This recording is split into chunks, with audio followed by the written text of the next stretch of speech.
ಚಿತ್ರದುರ್ಗ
ಅವರ ನಾಪತ್ತೆ ಹಾಗೂ ಕೊಲೆ ಪ್ರಕರಣದ ಹಿಂದಿರುವ ನಿಜವಾದ ಕಾರಣವನ್ನು ಪೊಲೀಸರು ಶೀಘ್ರ ಪತ್ತೆ ಹಚ್ಚಬೇಕು, ತಪ್ಪಿತಸ್ಥರಿಗೆ ಕಠಿಣ ಶಿಕ್ಷೆ ನೀಡಬೇಕು ಎಂದು ಒತ್ತಾಯಿಸಿದ್ದಾರೆ.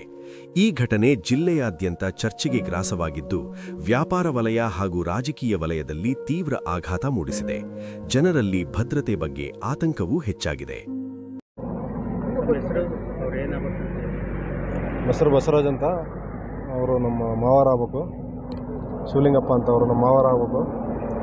31ನೇ ತಾರೀಕು ಮಂಗಳವಾರ ಬೆಳಗ್ಗೆ 10:15ಗೆ ಗೊಬ್ಬರದ ಅಂಗಡಿ ಬಂದರು. 1/4 ಗಂಟೆ ಅಂಗಡಿಯಲ್ಲಿದ್ದು ನನ್ನ ಹತ್ರ ಮಾತಾಡಿ 11 ಗಂಟೆಗೆ ಮನೆಗೆ ಹೋಗಿ ಬರ್ತೀನಿ ಅಂತ ಹೋದರು. 11 ಗಂಟೆಗೆ ಮನೆಗೆ ಹೋದವ್ರು ಮತ್ತೆ 12:15 ಆದ್ರೂ ವಾಪಸ್ ಬರಲಿಲ್ಲ. 12:15 ನಾನು ಫಸ್ಟ್ ಫೋನ್ ಮಾಡಿದೆ, ಎರಡು ಸಲ ಫೋನ್ ರಿಸೀವ್ ಮಾಡಲಿಲ್ಲ.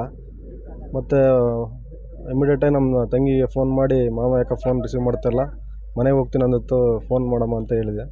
ಅವರು ಫೋನ್ ಮಾಡಿದೆ, ಹೌದು ರಿಸೀವ್ ಮಾಡಿಲ್ಲ. ಯಾರು ಮಾಡಿದ್ರು ಅಲ್ಲಿಂದ 7 ಸ್ವಿಚ್ ಆಫ್ ಆಗೋವರೆಗೂ ಯಾರೂ ಫೋನ್ ರಿಸೀವ್ ಮಾಡಿಲ್ಲ. ಬೆಳಗ್ಗೆ 11:15ರಿಂದ ರಾತ್ರಿ 8 ಗಂಟೆವರೆಗೂ ಯಾರೂ ಫೋನ್ ರಿಸೀವ್ ಮಾಡಿಲ್ಲ. ಮತ್ತು ನಿನ್ನೆ ನಾವು ಅವತ್ತೇ 31ನೇ ತಾರೀಕು ರಾತ್ರಿ ಹೋಗಿ FIR ಮಾಡಿಸಿ ಕಂಪ್ಲೇಂಟ್ ಮಾಡಿದ್ವಿ ಟೌನ್ ಸ್ಟೇಷನಲ್ಲಿ. ತಿರುಗಿ ದಿನ ಬೆಳಗ್ಗೆ ಹೋಗಿ SP ಆಫೀಸಿಗೆ ಮತ್ತು ಟೌನ್ ಸ್ಟೇಷನ್ಗೆಲ್ಲ ಪ್ರೆಷರ್ ಹಾಕಿದಾಗ ಅವರು ಕಾಲ್ ರೆಕಾರ್ಡ್ಸ್ ಲಿಸ್ಟ್ ಕೊಟ್ಟರು. ಸಂಜೆ 5 ಗಂಟೆಗೆ ಕಾಲ್ ರೆಕಾರ್ಡ್ಸ್ ಎಲ್ಲ ಚೆಕ್ ಮಾಡಿದಾಗ ಅವರು ಅಂಗಡಿ ಬಿಟ್ಟರು ಸೀದಾ ಚಳ್ಳಕೆರೆ ಗೇಟಿಗೆ ಹೋಗಿದ್ದಾರೆ. ಹೋಗಿ ಒಂದೇ ಲೊಕೇಶನ್ನಾಗೆ 7:45ವರೆಗೂ ಒಂದೇ ಲೊಕೇಶನ್ನಾಗಿದ್ದಾರೆ. ಅದಕ್ಕೆ ಅಂಗಡಿ ಮನೆಗೆ ಹೋಗಿ ಬರ್ತೀನಿ ಅಂದವರು ಅಂಗಡಿ ಬಿಟ್ಟು ಚಳ್ಳಕೆರೆ ಗೇಟಿಗೆ ಯಾಕೆ ಹೋದರು, ಯಾರು ಕರ್ಕೊಂಡು ಹೋದರು, ಅದು ನಮಗೆ ಅನುಮಾನ ಐತೆ. ಅವರು ಈಗ ನೋಡೋ ಸ್ಥಿತಿಯಾಗಿಲ್ಲ. ಮುಂಚೆ ನಾವು ಅಂಗಡಿಯಾಗಿದ್ದ ಹೋಗ್ಬೇಕಾರೆ ಸ್ಥಿತಿಯಾಗಿ ಈಗ ಮುಖನೇ ಗುರುತು ಸಿಗ್ತಾಯಿಲ್ಲ, ಹಂಗೆ ಮಾಡಿದ್ದಾರೆ. ಅದೇ ಯಾರು ಈ ಕೊಲೆ ಮಾಡಿದಾರೋ ಅದನ್ನು ಸೂಕ್ತ ತನಿಖೆ ಮಾಡಿ ನ್ಯಾಯ ಕೊಡಿಸ್ಬೇಕಂತ ಕೇಳ್ಕೊಂತೀವಿ. ಈ ವಿಚಾರ ನಿಮಗೆ ಇಲ್ಲಿದೆ ಅಂತ ಇವತ್ತು ಬೆಳಗ್ಗೆ 10 ಗಂಟೆಗೆ ನನಗೆ ರೂರಲ್ ಸ್ಟೇಷನವ್ರು ಫೋನ್ ಮಾಡಿದ್ರು. ನಿಮಗೆ ಯಾರ ಮೇಲೆ ಆದರೂ ಅನುಮಾನ ಇದೆಯಾ? ಅನುಮಾನ ಥರ ಯಾರು ಇಲ್ಲ ಸರ್. ವ್ಯವಹಾರದಲ್ಲಿ ಯಾರಾದರೂ ಇರೋಂಥದ್ದು? ಇಲ್ಲ, ವ್ಯವಹಾರದಲ್ಲಿ ಆ ಥರ ಏನು ಯಾವುದು ದುಶ್ಮನಗಳಿಲ್ಲ ಸರ್. ಅವ್ರದ್ದು ಅಂಗಡಿ ಇದೆ ಅಂತ ಕೇಳ್ಪಟ್ಟು ರೇಣುಕಾ ಗೊಬ್ಬರದ ಅಂಗಡಿ ಇದೆ ಸರ್. ವ್ಯವಹಾರ ಅವರು ಎಲ್ಲ ನಾನೇ ನೋಡ್ಕೊಳೋದು ಅಲ್ಲಿ. ಬಟ್ ನಿಮ್ಮ ಮನೆಯಲ್ಲಿ ಮಾತಾಡಿ ಏನಾದರೂ ವ್ಯವಹಾರ ವಿಚಾರ ಮಾತಾಡ್ತಿಲ್ಲ?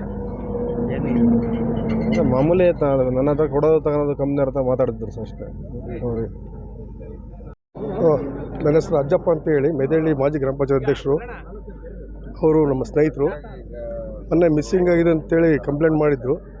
ಮಾಡಿದಾಗ ನಾವು ಹೋಗಿ ಸ್ಟೇಷನ್ಗೆ ಹೋದಾಗ ಕೇಸ್ ರಿಜಿಸ್ಟರ್ ಆಗಿತ್ತು. ಅದು ಆದಮೇಲೆ ನಾವು ಅಲ್ಲಿ ಹುಡುಕಾಡಿದ್ವಿ. ಹುಡುಕಾಡೋ ಟೈಮ್ನಲ್ಲಿ ಅದು ಚಳ್ಳಕೆರೆ ರೋಡ್ನಲ್ಲಿ ನಮಗೆ ಲೊಕೇಶನ್ ಸಿಗುತ್ತೆ ಅಂತ ನಿನ್ನೆ ಸಾಯಂಕಾಲ ಹೇಳಿ ಗೊತ್ತಾದಾಗ ಅಲ್ಲಿಂದ ಬಂದು ಗೋನೂರು ರೋಡ್ನಾಗೆ ಲೊಕೇಶನ್ ಇದೆ ಅಂತ ನಾವು ಹುಡುಕಿದ್ವಿ, ಸಿಗಲಿಲ್ಲ. ಇಷ್ಟಾದಮೇಲೆ ಬೆಳಗ್ಗೆ ಗೊತ್ತಾಯಿತು ನಮಗೆ, ಪೊಲೀಸರು ಹೀಗೆ ಬಾಡಿ ಸಿಕ್ಕಿದೆ ಅಂತ ಹೇಳಿದಾಗ ನಾವು ಇಲ್ಲಿ ಬಂದು ಸ್ಪಾಟಲ್ಲಿ ನೋಡಿದ್ವಿ.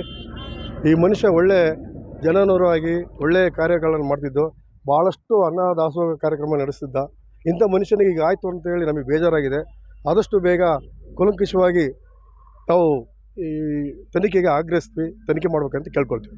ಸರ್, ಇದಾಗಿ ಕಾಣೆಯಾಗಿದ್ದರಂತಲ್ಲ, 3 ದಿನ ಆಗಿದೆ? ಹೌದು, 3 ದಿನ ಆಗಿದೆ ಕಾಣೆಯಾಗಿ. ನಿಮಗೆ ಯಾವಾಗ ಅವ್ರ ಸ್ನೇಹಿತರಾಗಿರೋದ್ರಿಂದ ಅವ್ರು ಮತ್ತು ಅವ್ರ ಹಳ್ಳಿಯ ಬಸವರಾಜ್ ಫೋನ್ ಮಾಡಿದ್ರು, ಬರ್ರಿ ನೋಡೋಣ ಅಂತ. ಎಲ್ಲ ಓಡಾಡಿ SPFCಗೆಲ್ಲ ತನಿಖೆಗೆ ಒತ್ತಾಯ ಮಾಡಿದ್ವಿ. ಅವರು ಸ್ಪಂದಿಸಿ ಎಲ್ಲ ಹುಡುಕಿದ್ವಿ. ಇಲ್ಲಿ ನೋಡಿದಾಗ ಈ ಸ್ಥಿತಿಯಲ್ಲಿ ನಾವು ಕಂಡಿದ್ವಿ.